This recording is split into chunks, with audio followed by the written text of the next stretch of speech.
बरेली में होता है पथराव और पथराव के फौरन बाद लाठीचार्ज। तब भी मैंने कहा था कि सबसे पहले यह ध्यान रखना होगा कि आखिर किसके कहने पर ये लोग आए। दूसरा सवाल, पथराव कहां से हुआ, ये तमाम चीजों को जानना होगा। ये तमाम चीजें जानने के बाद ही कोई फैसला लेना होगा। और देखिए, ताजा सबूत सामने आ गया।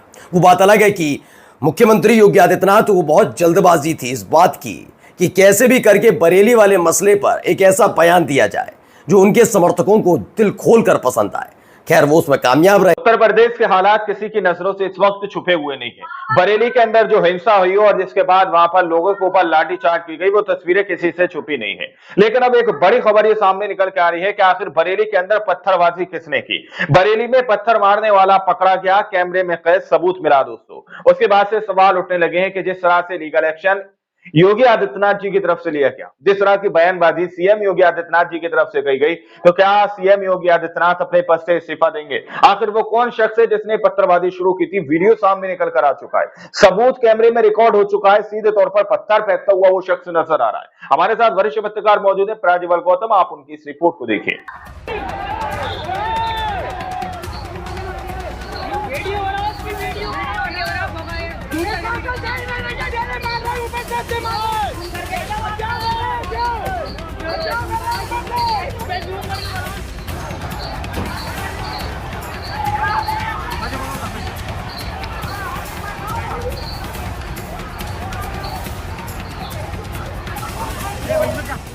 बरेली में होता है पथराव और पथराव के फौरन बाद लाठीचार्ज। तब भी मैंने कहा था कि सबसे पहले यह ध्यान रखना होगा कि आखिर किसके कहने पर ये लोग आए। दूसरा सवाल, पथराव कहां से हुआ, ये तमाम चीजों को जानना होगा।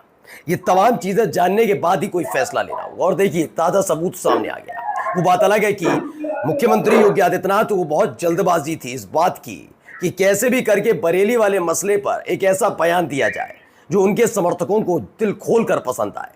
खैर, वो उसमें कामयाब रहे। लेकिन हकीकत यह है कि इस तस्वीर के सामने आने के बाद योगी आदित्यनाथ जी क्या बोलेंगे, आप दिखाऊंगा पक्का सबूत कि पत्थरबाजी कैसे, कहां, किधर से हो रही थी।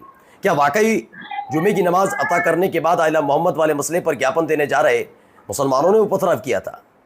ये देखिएगा, असली सबूत दिखाऊंगा तौकीर रजा के साथ क्या किया गया। ये भी देखिएगा अब नई जगह कौन सी है जहां पर लाठीचार्ज हो गया है। जी हाँ, लाठियां बरसा दी आइला मोहम्मद वाले मसले पर। ये नया इलाका है, कहां हुआ वो देखिएगा। और आपको भगवाधारियों के बोल वचन भी सुनाऊंगा, दिखाऊंगा कि जो अपने आप को बताते हैं गोडसे का भक्त और तमाम तरह की बातें करने वाले, वो असलियत में है कैसे। नमस्कार, मैं हूं प्राज्वल गौतम और आप देख रहे हैं द लाइव टीवी, सच सबसे आगे। चलिए शुरुआत कर लेते हैं खबर के साथ। ये वीडियो देखिए निकल कर सामने आई। ये पक्की वीडियो है। देखिए, बहुत महत्वपूर्ण वीडियो है। देखिए वीडियो, देखिए सबूत वीडियो में। जी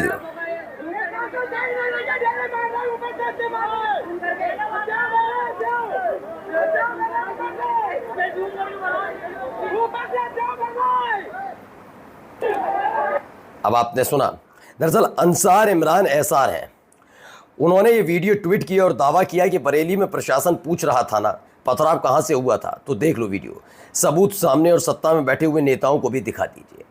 ये मेरे ख्याल से अगर ये बरेली की वीडियो है जैसा कि अंसार इमरान एसार कह रहे हैं, तो वाकई एक सनसनीखेज मसला है। और मुझे लगता है कि आगे से, खैर राजनेता है तो राजनेता के हिसाब से तो कुछ भी बोलिए, खैर, लेकिन अगर आप वाकई सच्चे दिल से उत्तर प्रदेश के एक जनप्रतिनिधि और मुखिया के तौर पर बात करते हैं, तो योगी आदित्यनाथ जी, एक छोटी सी नसीहत है, उम्र में आपसे छोटा हूं, लेकिन फिर भी राजनीति नहीं करते और संविधान और कानून की हम बात करते हैं, तो आधार ये है कि जब भी कोई बयान दें तो थोड़ा सोच समझ के थोड़ा रुक कर दीजिए। जांच एजेंसियां आपकी हैं, पुलिस आपकी है, आपको रिपोर्ट देगी, रिपोर्ट के आधार पर बोलिए। विदाउट रिपोर्ट आपने बोल तो दिया। अब आप खुद सोचिए कौन वो लोग हैं जिन्होंने पथराव किया था। मैं पहले दिन से कह रहा हूं कि जो हुआ वो गलत हुआ, और ये बात भी सच है कि पुलिस ने जो कार्रवाई की वो मेरे हिसाब से गलत नहीं मानता मैं। लेकिन सबसे पहले जिसके खिलाफ कार्रवाई होनी चाहिए थी पहली फुर्सत में, वो था कोई नहीं, तौकीर रजा। दूसरी सबसे महत्वपूर्ण बात ये थी कि पत्थरबाज को ढूंढना, लेकिन कौन पीटे गए? वो आमना। जो उनके कहने पर आए, ये बात भी सच है, तौकीर रजा के कहने पर आह्वान हुआ, लेकिन वो शांतिपूर्ण था, ये भी ध्यान रखना था। खैर जल्दबाजी है, नेताओं अगर नेता जल्दबाजी ना करे, माहौल ना बनाए तो कौन बनाएगा माहौल? और कौन एक तरफा वोट आम बैंक इंसान करेगा? उसमें ना कुटे पिटे तो क्या ही मजा आएगा, है ना? यही स्थिति है। आइए अगली खबर दिखाता हूं। बरेली नगर निगम ने मौलाना तौकीर रजा की संस्था IMC का शॉपिंग कॉम्प्लेक्स स्थित दफ्तर जो नाले पर अवैध था सील कर दिया। कार्रवाई शॉपिंग कॉम्प्लेक्स को चिन्हित करने की बात हुई। अचानक से मैंने यही पूछना चाहता हूं कि एक सोए हुए हैं योगी आदित्यनाथ जी, आप तकरीबन 8 साल हो गए आपको। बस एक सवाल है, ये कैसे पुलिस वाले हैं? आप तो बहुत बड़ी बड़ी बातें करते हैं कि 18 घंटे जागते हैं, 19 घंटे 20-20 घंटे काम करते हैं, पता नहीं क्या क्या नहीं कही जाती हैं आपके लिए भी, बिल्कुल मोदी जी स्टाइल में कहानियाँ गढ़ी जाती हैं। ऐसे जागते हैं आप? मतलब इस 8-9 साल के बाद भी इतनी जगह अवैध कब्जे हो रखे हैं। और याद कब आती है, छोटा मोटा आदमी नहीं है तौकीर रजा। तौकीर रजा एक पहचान रखता है इलाके में। अगर कोई और होता अनवर खालिद टाइप का आदमी तो मैं मान लेता कि हाँ पुलिस को पहचान करने में टाइम लगा, लेकिन वही बवाल में हिंदू मुसलमान दोषी, और फिर मुसलमानों की जमीन जायदाद सबका नपाई तुलाई, और उसके बाद पता लगे तो अवैध निकलती है, और उसके बाद कार्रवाई। ये इतने दिन तो सोते हैं क्या आपके अधिकारी? ये आपकी सरकार सोई हुई है? इसका जवाब जरूर दीजिएगा। खैर आगे देखिए, बरेली हिंसा में एक और एक्शन नगर निगम ने मौलाना तौकीर रजा का दफ्तर भी सील कर दिया, देर से किया। अब इन सब के बीच वहां क्या हो रहा है ये भी देखिए जरा।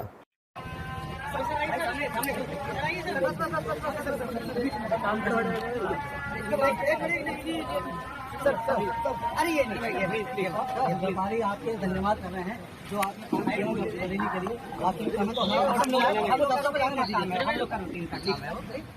अब आप देखिए महत्वपूर्ण बात क्या मैंने उस दिन भी कही थी और आज भी आपसे कह रहा हूँ, व्यापारी कर रहे हैं या बीजेपी के नेता कर रहे हैं, ये अंतर आप कर लीजिएगा। खैर इन सब के बीच मैंने उस दिन भी कहा था जैसा आने के लिए, और आज भी कह रहा हूँ, आप यकीन नहीं मानेंगे, मैंने व्यक्तिगत तौर पर इनको जानता हूँ, इन अधिकारी को। अब आपने देखा कोई और होता तो झट्टे से माला पहन के भट्टे से कहता कि हम यही करते रहेंगे।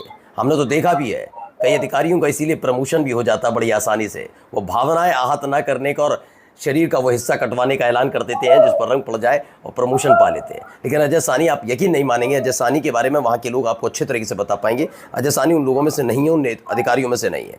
ये एक महत्वपूर्ण बात है। आइए अगली खबर देखिए, यहाँ क्या हो रहा है ये देखिए। बिल्कुल सही सोच रहे हैं, किसी मुसलमान का ही घर होगा, बिल्कुल सही सोचा है आपने। किसका है, लेकिन मेन बात ये है, अभी देखिए कौन मुसलमान है ये।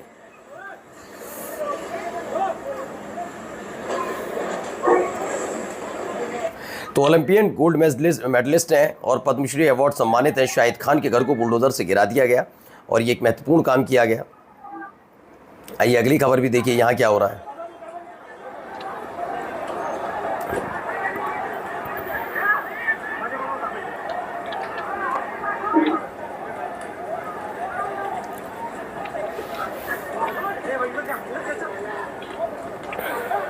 बोल बच्चन भी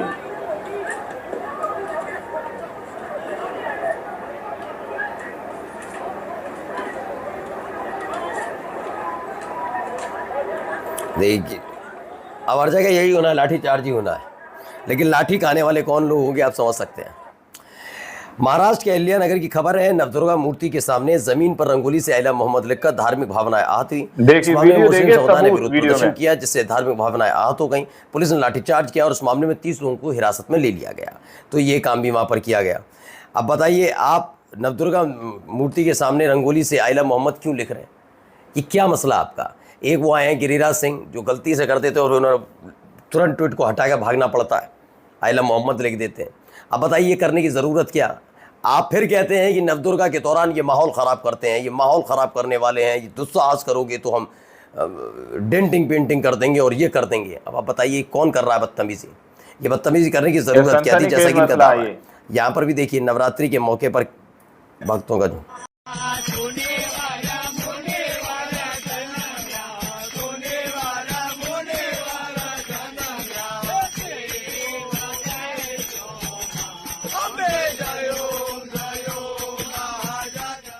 तो नवरात्रि में मां के भक्तों द्वारा लोकल ट्रेन में आरती की जा रही है। ये तस्वीर निकलकर सामने आई। इसमें क्या बताया जा रहा है ज़रा देखिए। दरअसल इस खबर को वैसे न्यूज़ 18 ने दिखाया है। ट्रेन में आरती हो रही है, किसी को कोई तकलीफ नहीं, सवाल सिर्फ नमाज पढ़ने पर होगा। लगातार यही सवाल अलग अलग जगह पूछा जा रहा है। ज़रा इस आदमी को ज़रा सुनिए क्या कह रहा है। मैं नमन करते हुए मैं भाई साहब गिरिराज सिंह जी को साक्षी मान के आज अपनी मां और महादेव के सामने पत्थरबाज को कौन था पत्थरबाज, किसने पत्थर चलाए? और इनकी पार्टी को कभी कुछ नहीं कहूंगा। भाई साहब ने आज कॉल करके बहुत डांटा, कहा कि हम आपके इस कारण माँ के भी दर्शन करने कौन बनाएगा माहौल, कौन एक तरफा वोट बैंक करेगा? अनुरोध करता हूँ, माँ के चरणों में अपना विश्वास बना के रखे। मैं कभी भी उनके नेता को, उनकी पार्टी को आज के बाद कुछ कहूंगा ही नहीं। अच्छा, अब ये कौन है यति नरसिंहानंद? देखिए, पहले तो इस आदमी ने क्या कहा कि भाई साहब ने डांटा है, तब जाकर इसकी अकल ठिकाने आई है। और इस आदमी ने जो भी कसम खाई है, कैसी ही कसम इसने उस समय भी खाई थी जब ये मुसलमानों के खिलाफ गंदगी बोलता था, तब ये हरिद्वार वाले मामले में गिरफ्तार हुआ था। गिरफ्तार का तमाशा हो रहा था, उस समय भी देखने को मिला था। अब वैसे ही शब्दावली का इस्तेमाल, फिर से कसम खा ली। वो बात अलग है, तब इसने कसम खाई थी कि आज के बाद मैं किसी मुसलमान के बारे में कुछ नहीं कहूँगा। लेकिन शटर डाउन होते ही इसे एहसास हुआ, ना ये करेंगे नहीं तो कैसे दुकान चलेगी।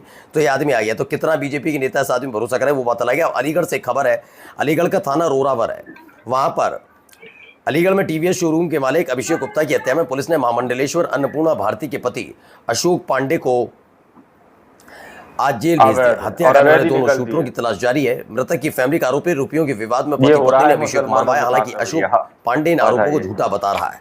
इनकी जो पत्नी है अन्नपूर्णा भारती अपने आप को जबरदस्ती महामंडलेश्वर बताती हैं। दरअसल ये गांधी से छिड़ती हैं और गोडसे की पूजा के और अपने ही देश के अंदर गांधी को हर 30 तारीख को, 30 जनवरी को, 2 अक्टूबर गोली मारकर इस तरीके से मनाती हैं। सोचिए, ये इनकी एक्टिविटी है और अपने ही देश में आराम से रह रही है। देशद्रोही नहीं है ये राष्ट्रभक्त कहलाई। मोदी जी के साथ करके देख लो एक बार, ऐसा कोई बसला है, आ जाए निकल कर भी देखिए, कुछ भी लिख कर देख लो, तुरंत ही क्या होता है, राष्ट्रद्रोह, देशद्रोह, गद्दार, सब कुछ। और अपने ही देश के में राष्ट्रपिता के साथ ये महिला ऐसा कर रही है। आज तक देशद्रोह के मामले में जेल की सलाखों के पीछे गई नहीं और ना कोई कार्रवाई हुई। अब सोचिए किस देश किस तरफ ले जाया जा रहा है जेल। और नरेंद्र मोदी साहब 2 अक्टूबर को हर बार खुद गांधी जी को पूछते हैं। क्या चलता है इस देश के अंदर, आप खुद सोचिए। अपने आप को राष्ट्रपिता बनाने की कोशिश में हो गया। अब आइए अगली खबर है। कैमरे पर का नाम सम्राट चौधरी हत्या के अभियुक्त है, जेल से फर्जी डॉक्यूमेंट निकालकर बाहर निकले हैं। या तो इनको बर्खास्त करके गिरफ्तार कीजिए और नहीं तो देश में जितने लोग हत्या किए हैं उनको भी जेल से छोड़ दीजिए। ये हालात है, ये डॉक्यूमेंट है आपके सामने।